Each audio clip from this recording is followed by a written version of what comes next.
It's Monday, July 1st, 2024, a glorious warm evening here on the North Coast, 66 degrees. Welcome to the Civic Union, a collaboration between the Department of Communication Studies at Cal Poly Humboldt and KZZH Community Media, uniting the people of Humboldt County with their elected representative processes and community helpers.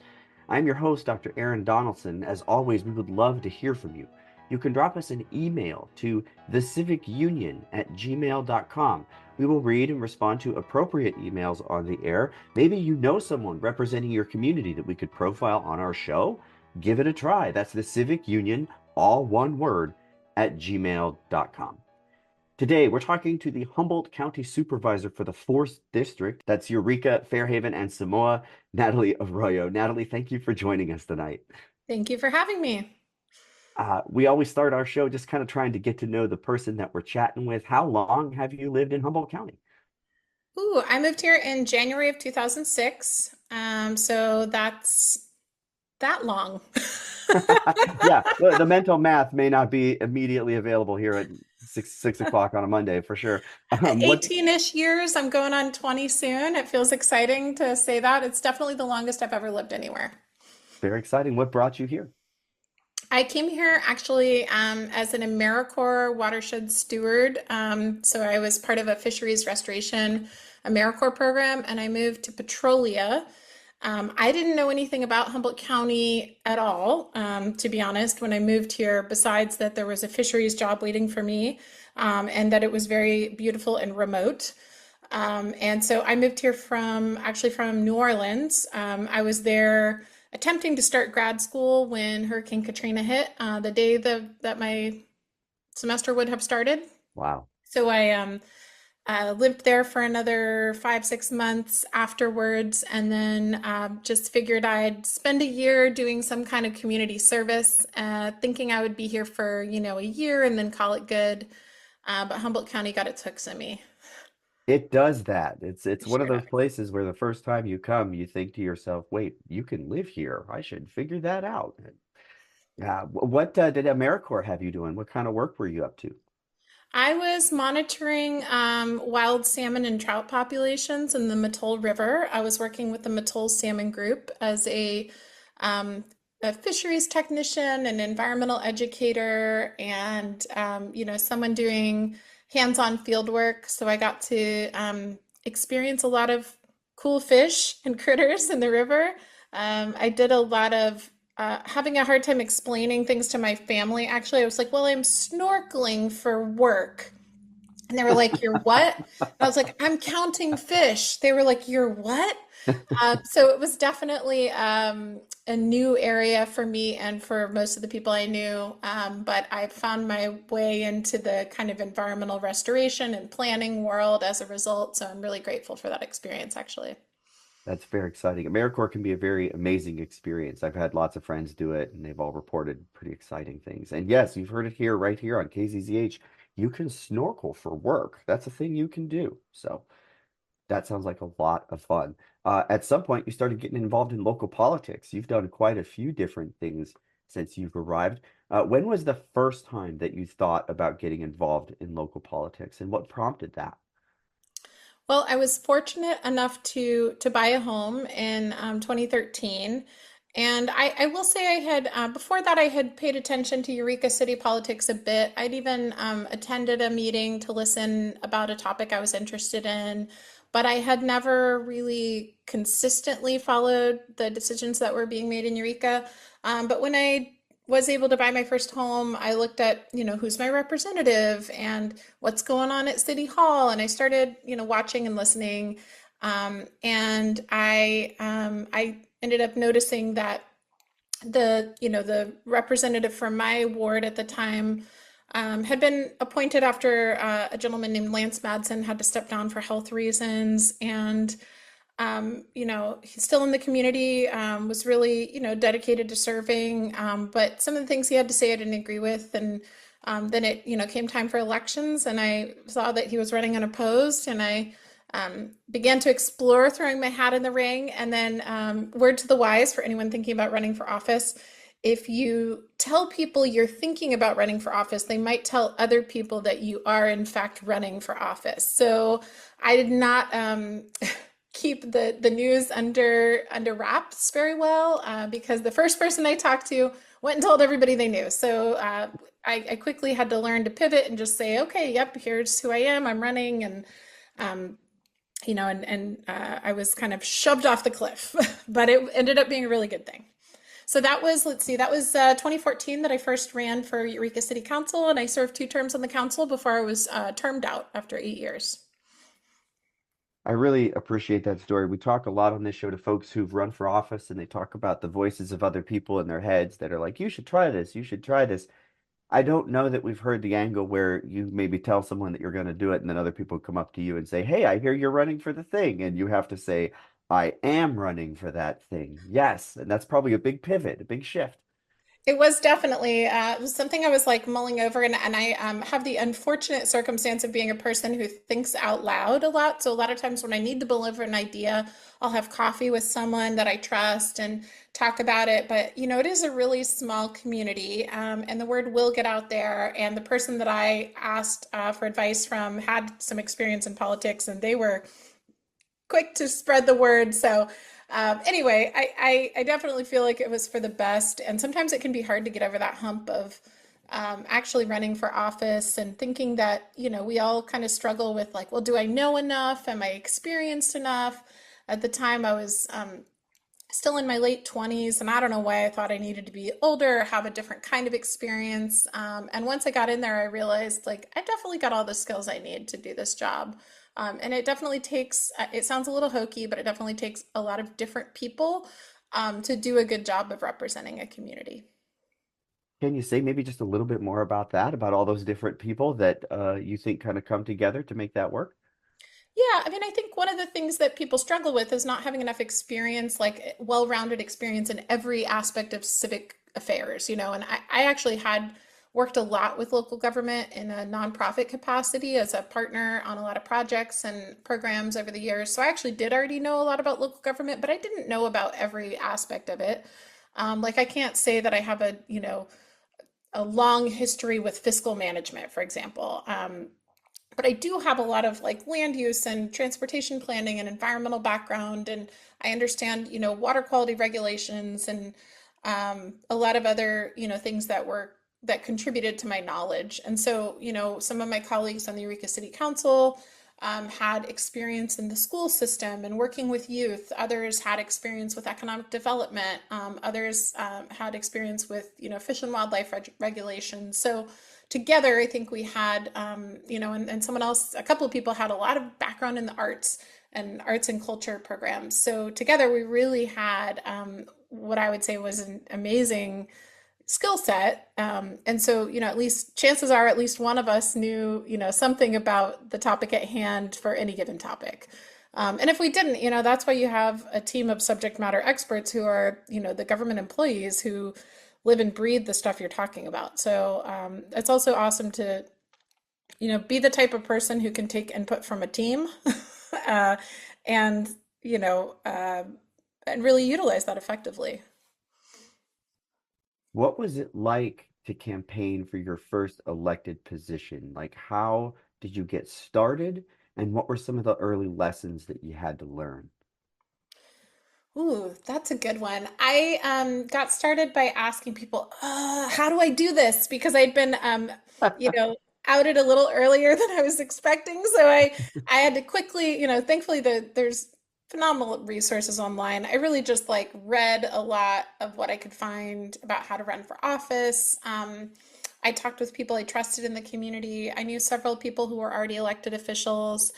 And I got a ton of advice. So I started getting advice, and then I, quickly realized I was getting too much advice because some of it was conflicting and it was just kind of overwhelming. And what I finally ultimately realized was that I had a pretty good head on my shoulders and I should just be myself and kind of trust my instincts and not present myself in a way that was like fundamentally different from who I am, especially with women running for positions of leadership. I think there's a lot of like advice about how to present yourself and how to talk and how to dress. And I realized over time, like some of those pieces of advice were actually like really undermining my confidence. And if I just leaned into who I already was and what I was good at, people would see that as authentic, which it is.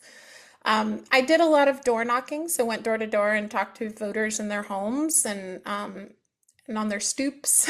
And that's actually one of my favorite parts of being in elected office is talking to people in their community on a one-on-one basis, because that's where a lot of fruitful conversations happen. You realize that people are less polarized than, you know, polling data or, editorials would make it seem. And having conversations with people who regularly vote is actually really uplifting and insightful. And then I did a lot of, calling people on the phone. Hey, like I'm Natalie Arroyo, will you vote for me? And here's what I'm about, that kind of thing. So, kind of the old school basics. I've been lucky to have supporters and fortunate to have people donate to me, but I didn't run like big money dollar campaigns. I certainly had, yard signs and the advertisements that I could afford. But I've never had, tons and tons of money to spare in a campaign. So I've really focused on just talking to people about what's important to them. I'm a longtime debate and speech coach, and I just really want to echo what you said about a lot of the expectations we have about presentation and the kinds of voices and perspectives we can offer when we argue are very, very outdated. And just leaning into who you are and the things that you're passionate about will make you an effective voice in local government. That will definitely help. I think a lot of people, and I think you're absolutely right, especially women, especially marginalized folks, feel like just speaking up is itself a kind of crime in those spaces, and they will frequently be treated that way. And knowing that that's an outdated perspective and that it's just important to be confident and be yourself and stand on the facts, that's important.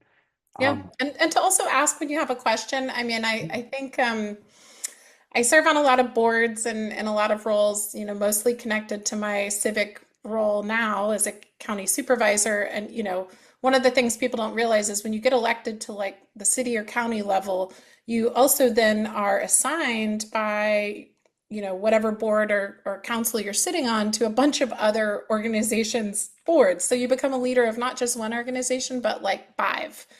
Um, and one of the things I've become a little bit notorious, I think, for is like is asking kind of a lot of questions. And I'll often be in a room of people and I'll look around and be like, does the group think is so powerful, the desire to not look dumb yeah, is so powerful that a lot of times I can tell that like other people don't know what's going on for sure, or yep. they may still have questions and they just haven't figured out how to voice it. And one nice thing about being me, and I'm not sure why that is, but like I'm not really worried about looking dumb. I guess I feel pretty confident in my smarts and my capabilities. I know I'm not good at everything, but one of the things I am good at is going like, did we summarize this effectively, or did it seem like the gestalt was here? Like, does everybody kind of know what's going on? And if not, I'll keep asking. And I've gotten a little bit of pushback, but mostly a lot of appreciation from my peers and even from staff for doing that, because I think it's important that, you know, we don't all speak the same like jargony language, and we just kind of have to know what's going on when we're voting on things. So I'm a big proponent of that. Sometimes it delays the meeting and, slows us down, but ultimately I think it's a good thing.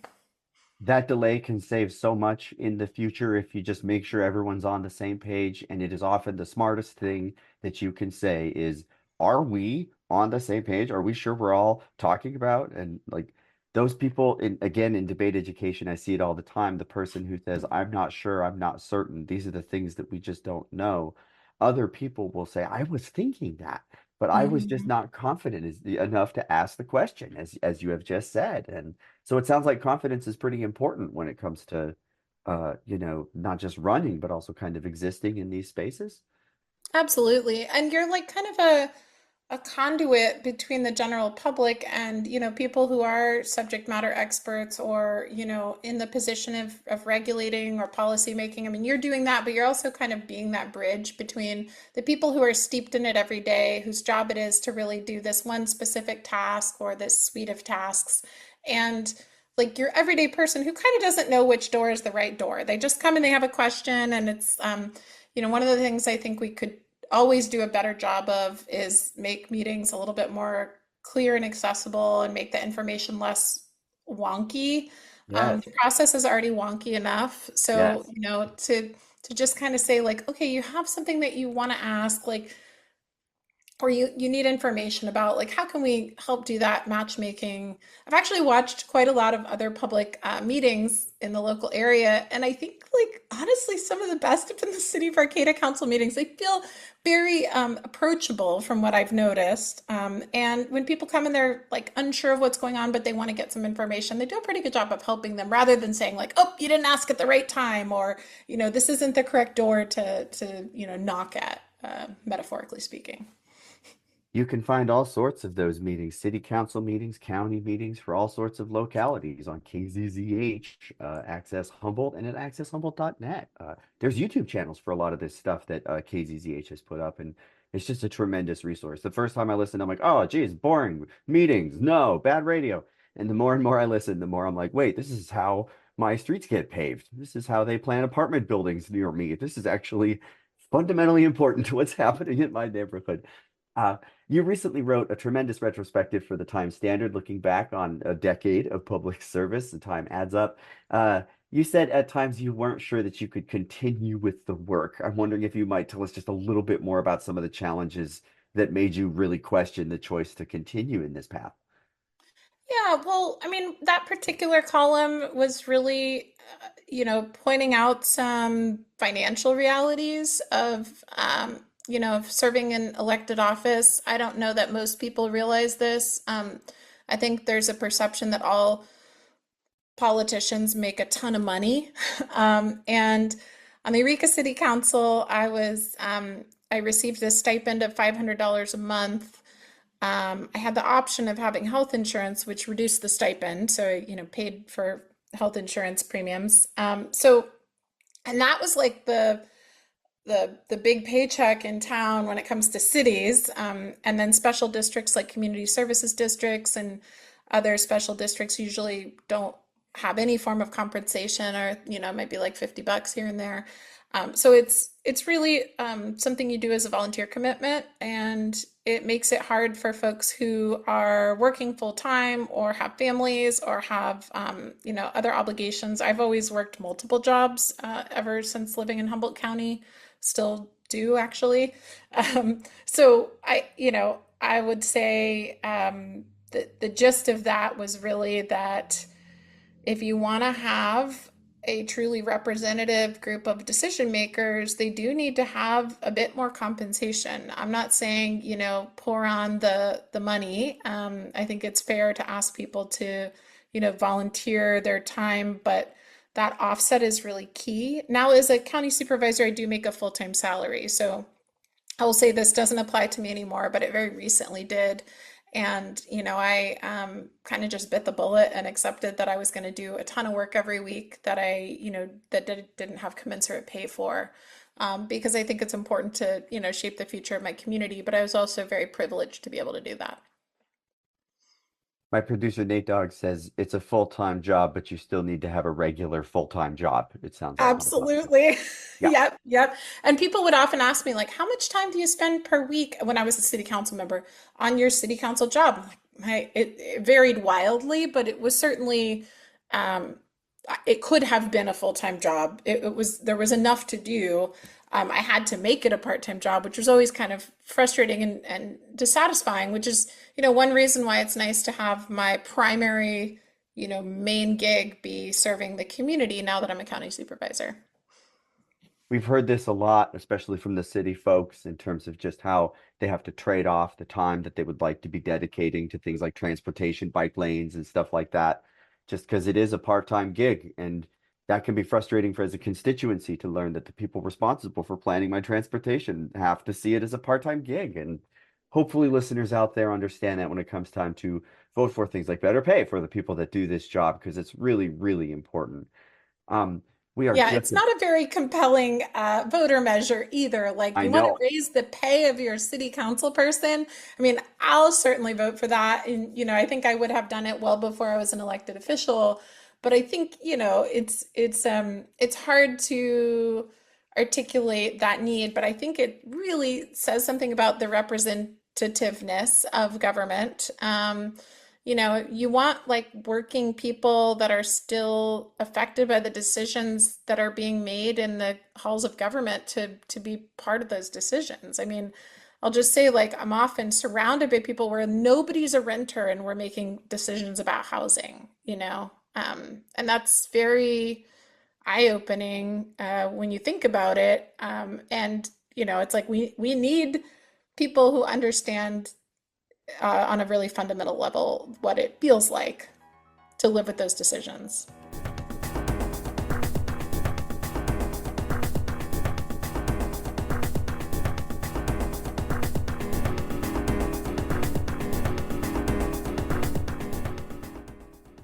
You are listening to KZZH 96.7 FM, and this is the Civic Union, a collaboration between the Department of Communication Studies at Cal Poly Humboldt and Access Humboldt, uniting the people of the county with their elected officials and community helpers.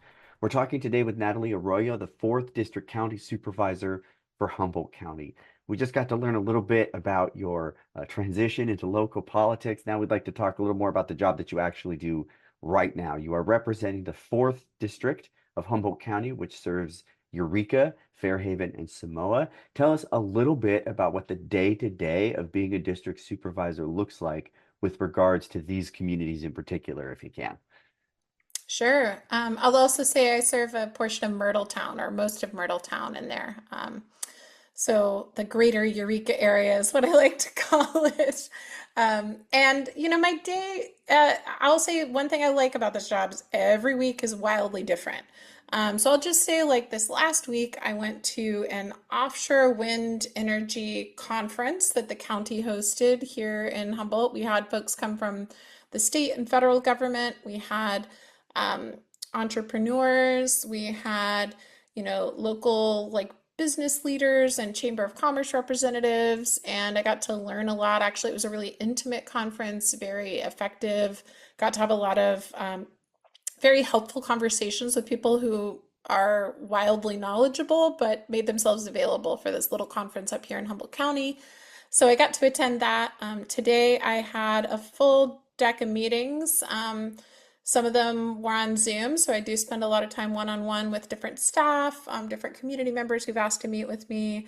And then I came just before this from the Juvenile Justice and Delinquency Prevention Commission, so looking at issues around preventing entry into the juvenile justice system and often into the adult justice system. So working on ways to divert people from that system at a young age. So kind of a wide array of topics that I end up getting to talk about. A few days ago, I had a meeting for the Redwood Coast Energy Authority. So we are the local community choice aggregator, which means we buy renewable energy and we resell it to customers so they have an alternative to Pacific Gas and Electric. It gives people a little bit more local control and choice. And so we had our regular board meeting, but we also talked about some high level, policy decisions that affect everybody in our community. And that kind of thing is really stimulating for my brain and kind of exhausting for my brain at the same time. So I'd say I feel pretty exhausted as though I've done a hard day of labor every day. And it's largely that I'm doing a lot of communication, a lot of summarizing and translating information for different audiences, and then just really having to make a lot of tough decisions where, usually there's no easy answer. People love to oversimplify some of the complex stuff. So I think it's my job to like dig in there, understand it, and then try to make the best decisions possible. It sounds like a lot of different things, and you mentioned you do meet with members of the community, like that's something that you book time to do. Is that like the best way to get involved with most of these things, or are some of these things, um, you know, places or issues that folks in the community could like get involved in and like see you there? Or is that like this conference or any of these other things you're doing? Is that the kind of, is any of that open to the community at all?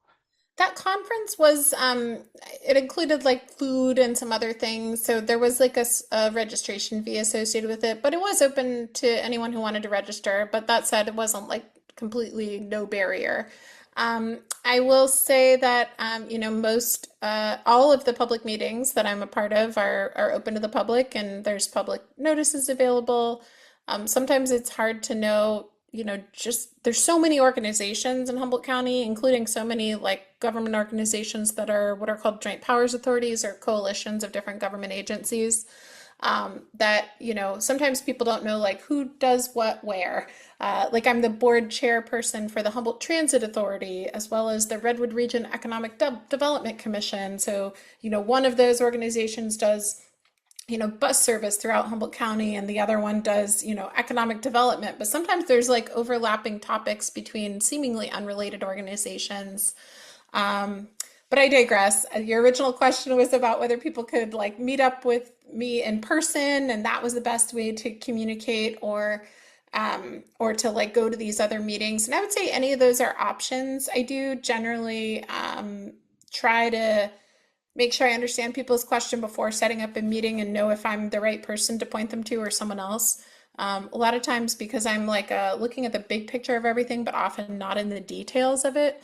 I'll often, refer people directly to staff members who can understand their detailed question more concisely because, as much as I'd love to like know everything and help everybody, sometimes I'm just not the right person. So a lot of times I encourage people to just like shoot me a quick email or reach out by phone and get the process rolling, and then I'll see how I can help them. And, I would say most of my communications with members of the public are actually like a quick referral to the right person that can help them, which is usually not me, but I'm a good go-between.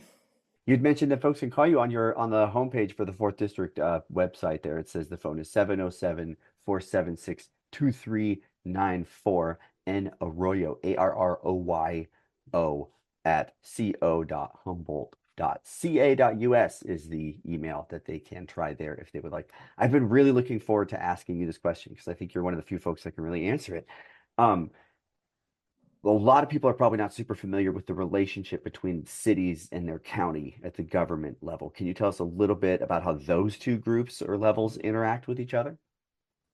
Yeah, so the city, in my case, the city of Eureka provides, municipal services. There's a five-member council, and this is similar to all other cities in Humboldt County and elsewhere in the state, with a few exceptions. But most cities are, five-member set of council members, and they, make decisions about water, wastewater, parks, roads within that jurisdiction. So it's really focused on jurisdictional boundaries or where the boundaries of that city government are and subject matter. So there are some things that the county does that the city also does, but there are some things that one does that the other doesn't. And that gets a little complicated, but I will say overall, like the county does Department of Health and Human Services. So everything from connecting people to CalFresh benefits to helping people with behavioral health services, mental and behavioral health services,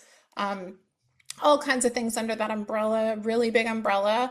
The cities don't really do that at all because that's the organization that funding from the state and federal government comes to provide those services on a county-wide basis.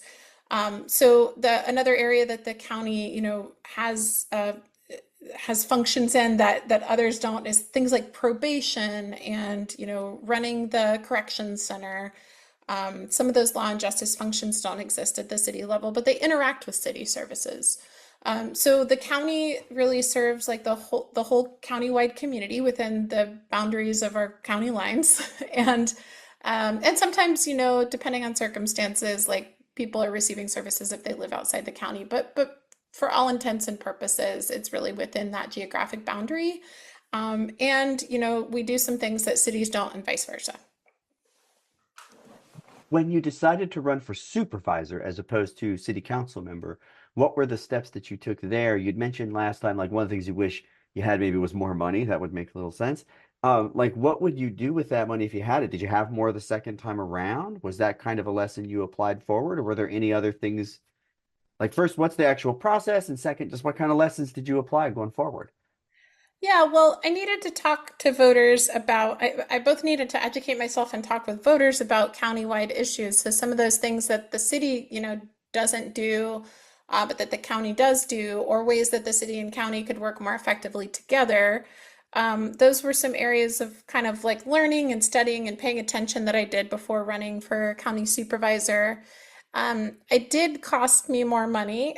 Um, and I will say that I didn't raise as much as other people raised in my particular race. I had two other candidates in the race, but the city of Eureka has what's called a ward system, where there are 5 wards, and you're only campaigning within your one ward. And so the number of people that I was trying to reach out to was about 1/5 of the size of the number of people I was reaching out to for the county position. Wow. So that was, was like the expenses were considerably higher. And a lot of that was like things like sending people mailers. And I know people have mixed feelings about political mailers, but there are some folks who are homebound or who don't receive media any other way, really.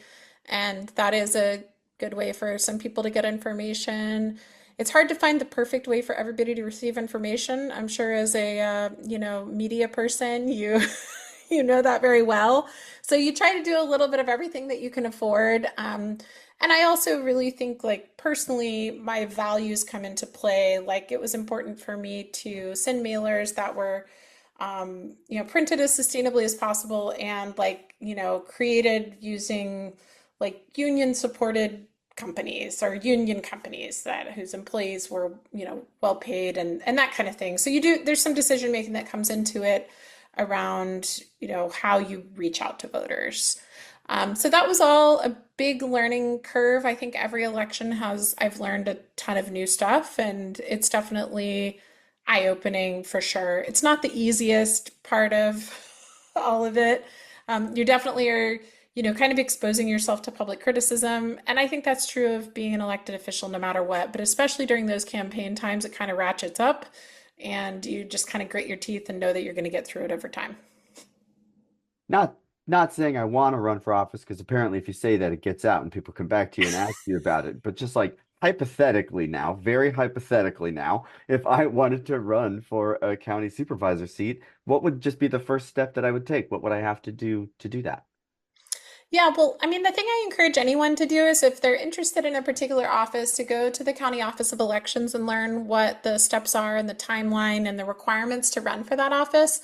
They're incredibly helpful, just like a great team of people that really walk people through what is a very complicated process. So there's usually a lot of forms to file. One of the things that you need if you're going to be a candidate for any office, is any elected office, is a treasurer. So you do have to have somebody who will serve as your treasurer. You don't really have to have any other staff or any other volunteer positions. That person can be paid or not. But you do have to have one, and it can't be yourself. Everything else is, based on what you can afford and decide is important to you and all that, as far as, having people work for and with your campaign. Another thing that, you need to do is have people who are voters in your district that you're going to serve who nominate you. So you need to have a certain number of people who are like, yep, I think this person should run for office. They don't have to vote for you. It's not them saying they'll vote for you, but they are saying like, yep, this person should run. So those are a few of the initial steps. And then, they're forming a campaign and figuring out how to outreach to people and what strategies to use is kind of a wild ride, but it is something there's a lot of good information online about and great books about. And there's, I think generally a lot of interest from people who have run for office in sharing what they've learned with other potential candidates too. So that's true here.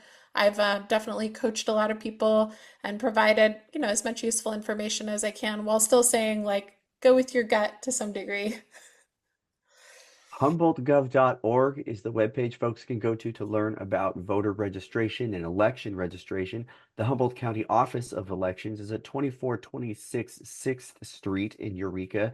The phone is 707-445-7481. Again, Humboldt County Office of Elections, 707-445-7481 if you want to run yourself. Don't tell anyone or they'll make you do it. You said that you kind of had a wild ride there when you were running. Are there specific folks that you're willing to name? If not, be a little generic. Who you turn to when you need advice? Like, who were those people for you that you turned to that made a difference during all of that? Interesting. Yeah, I think people who see the world differently from me, often people who are kind of um, really resilient or tough. I'm a very I'm a very hard on my sleeve kind of person. I have very pronounced and obvious feelings about things, and I think that's a strength actually. But I do often turn to people who are a little more reserved and ask them for advice because often that's what I'm trying to channel, and that's the kind of energy that I need when everything's tough. So I'll turn to people who are like calm and stalwart in my life and ask them for their suggestions. And often that's, really good advice, although sometimes they don't understand, quite my perspective on the world, and that's okay. Um, I do, look to family and friends, but one thing I've become aware of is, when you deal with a lot of challenging situations all the time, and I think this is true for people who are like social workers or, in other fields where they're dealing with the general public and it's often in their worst moments. It can become easy to kind of dump on the people that you love and that are around you. And so I've come to realize that I need a network of people who are different than just like my spouse and my mom to lean on, or, my best friends. I need like a group of people who consent to help me with problems, and sometimes I just need to, talk to a counselor, which is a totally different thing. So those are all things that I, have kind of set up for myself over time, and I don't think I'll name who my like secret political advisors are, but don't worry, it's not like anything nefarious. I just feel like I would want to ask them first. No, it makes sense. That's why I allowed you the flexibility to be generic because they're gonna hear their nose is gonna itch and they're gonna be like, "What's going on? Who's talking about me somewhere?" I know, and it's nothing like too nefarious. I just sit around and Sure. have beers, and I'm like, can I bounce some ideas off you? So yeah, I can imagine that, remaining a little anonymous would help them give you kind of advice. Like that could be meaningful, I guess. I I don't think know. so. Yeah. Yeah, in the quick little bit that we have here in a second, what would you tell people who are listening and they just think that getting involved in local politics just doesn't matter? Like they don't see the point. What would you say to folks like that?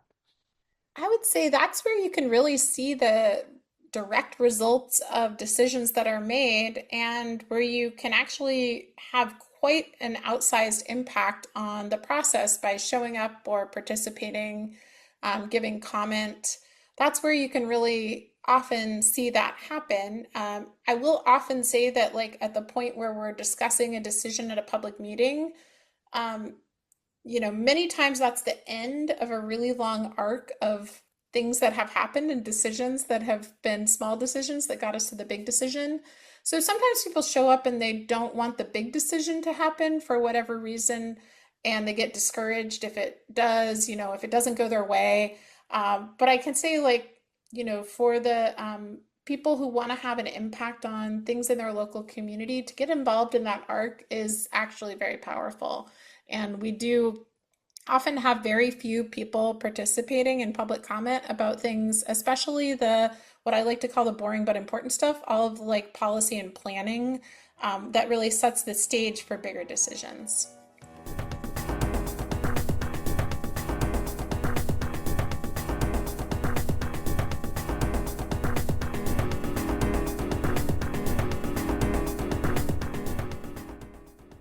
You are listening to KZZH. This is 96.7 FM, and you're listening to the Civic Union. It's a collaboration between the Department of Communication Studies at Cal Poly Humboldt and Access Humboldt, uniting the people of the county with their elected officials and community helpers. We're wrapping our conversation today with Natalie Arroyo, the 4th District County Supervisor for Humboldt County. Natalie, I really appreciated something that you said in one of the prior segments where you have a bunch of folks who are not renters making decision about issues like housing for a predominantly renter market. This seems to me like one of the issues that may have lingered across your work as a city council person and now at the county level. I'm curious if there's any other such issues like housing, maybe transportation, that linger across these two levels in your experience. There's definitely a lot of crossover. I would say transportation issues, particularly regional transportation planning, are continue to be big.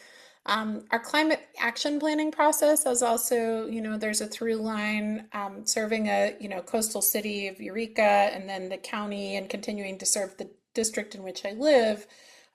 Sea level rise planning and all of the planning and mitigation and adaptation efforts that we can undertake to address climate change are really at the forefront now.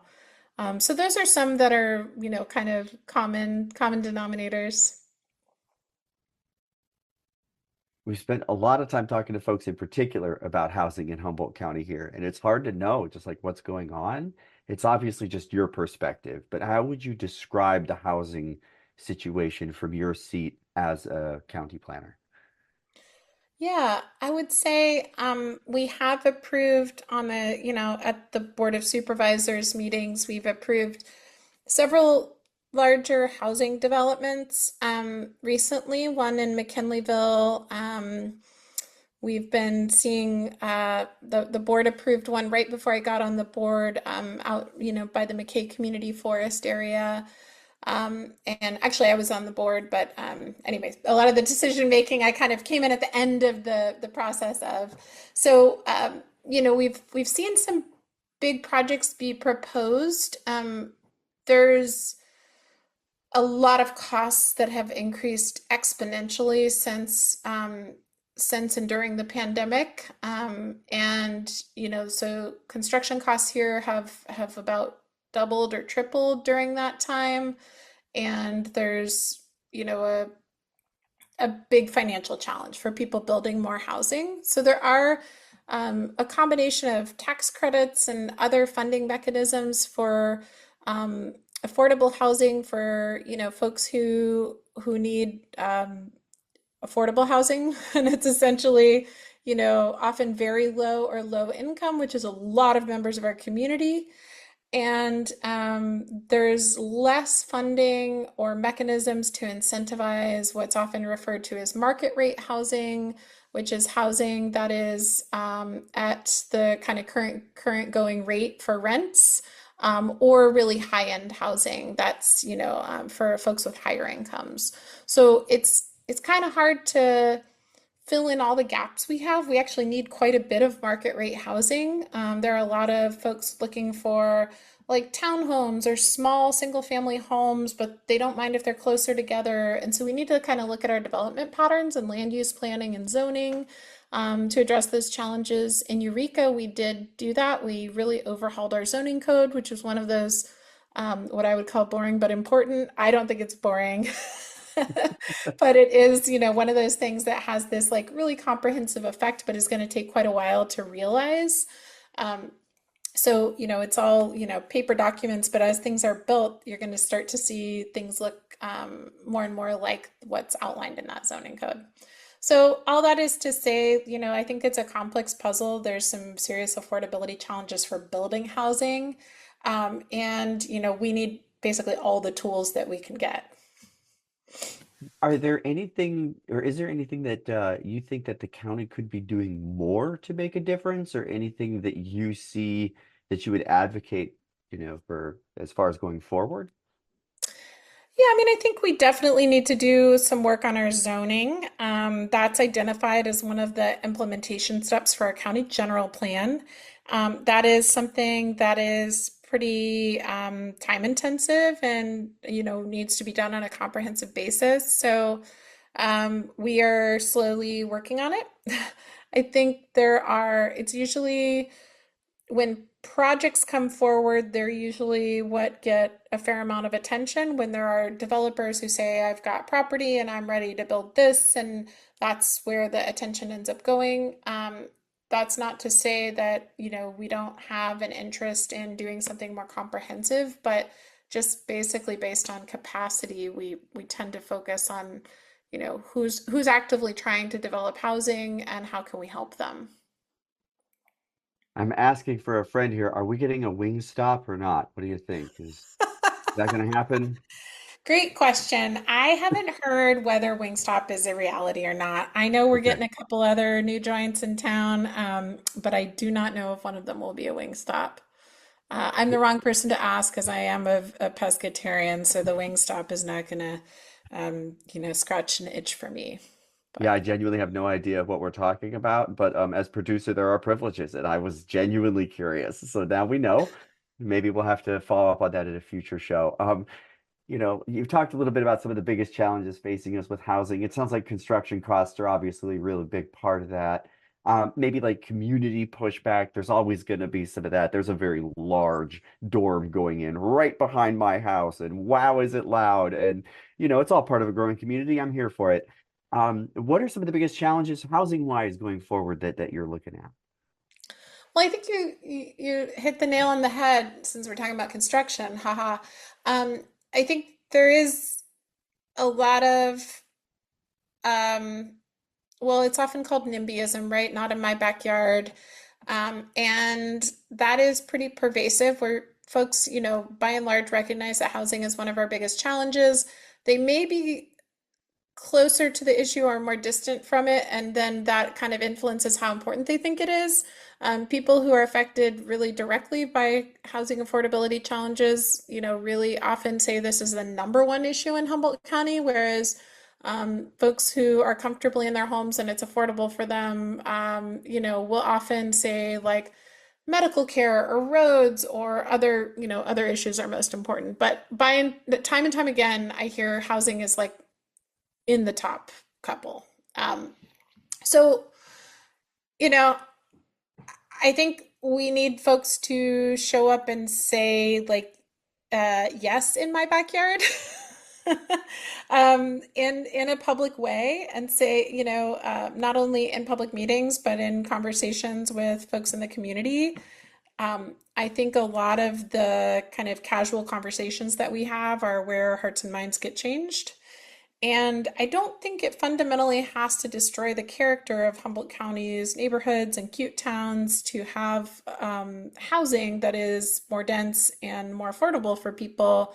But we do need to put some pressure on folks who are approving these projects to also make them designed in a way that like fits with the community and is beautiful and amplifies like the good that they're doing. So I think there's a little bit of both. I've often heard people say like, I just don't want this project anywhere near me. I want it across town.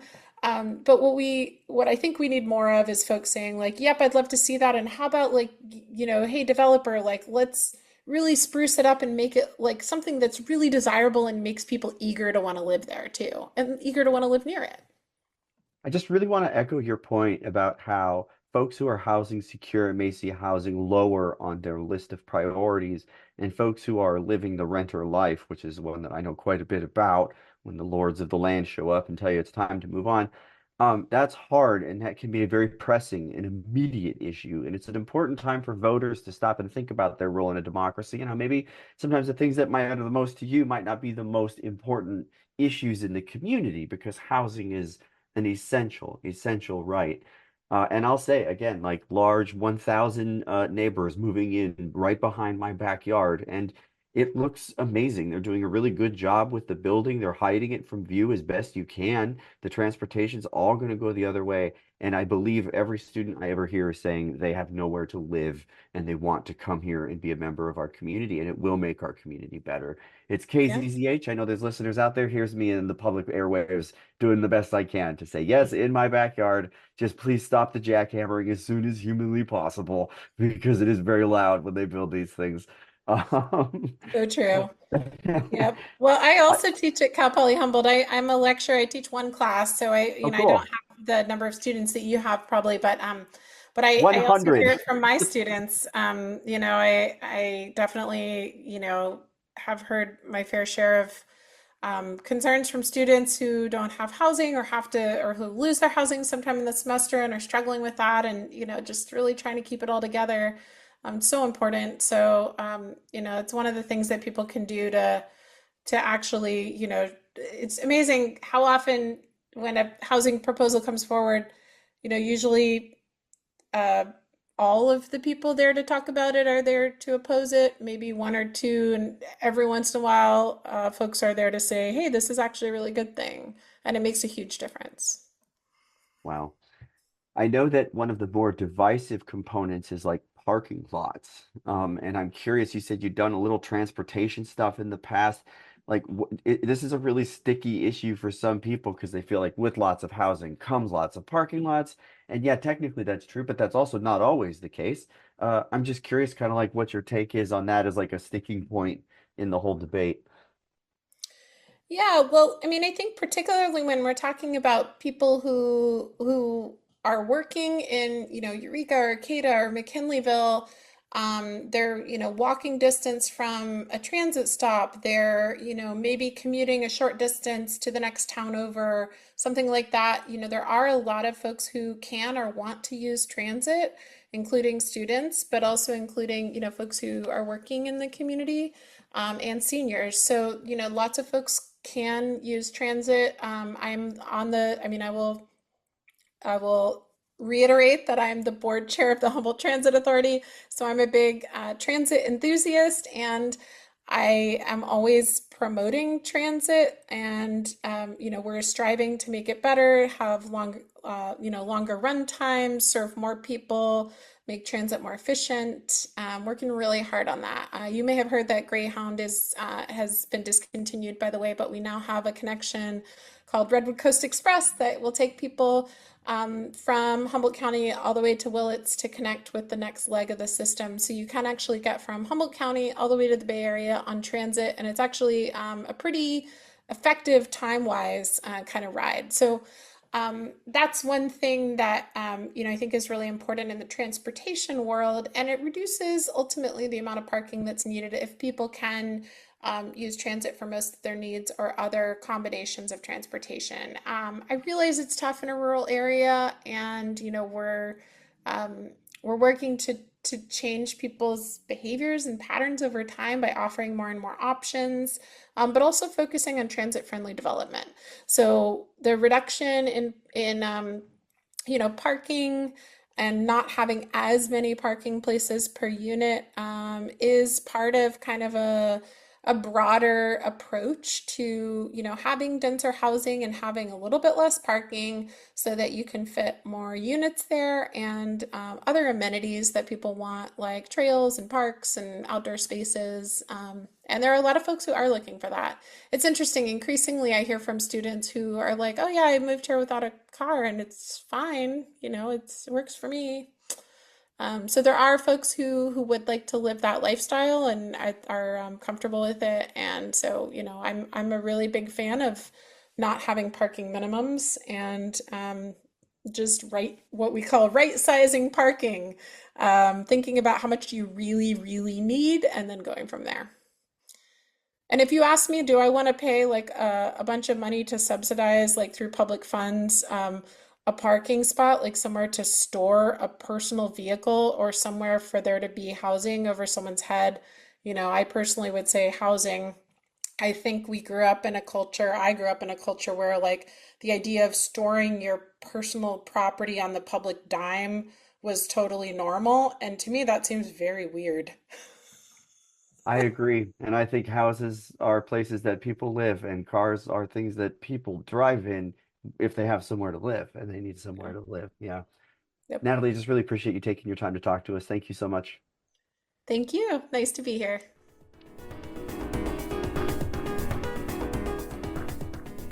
This has been the Civic Union, a collaboration between KZZH, Access Humboldt, and the Department of Communication Studies at Cal Poly Humboldt, uniting the people of the county with their representative government and community helpers.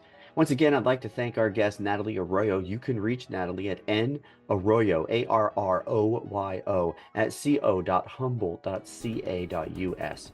The phone for Natalie Arroyo is 707 476 23 94. Thanks also to my producer, Nate Dogg. Have you missed any of our prior shows? Well, good news. He has put them all on YouTube. That's at the Civic Union over there. Check it out. We've been running for over a year now, and there's a lot to learn about the folks who make our county hum.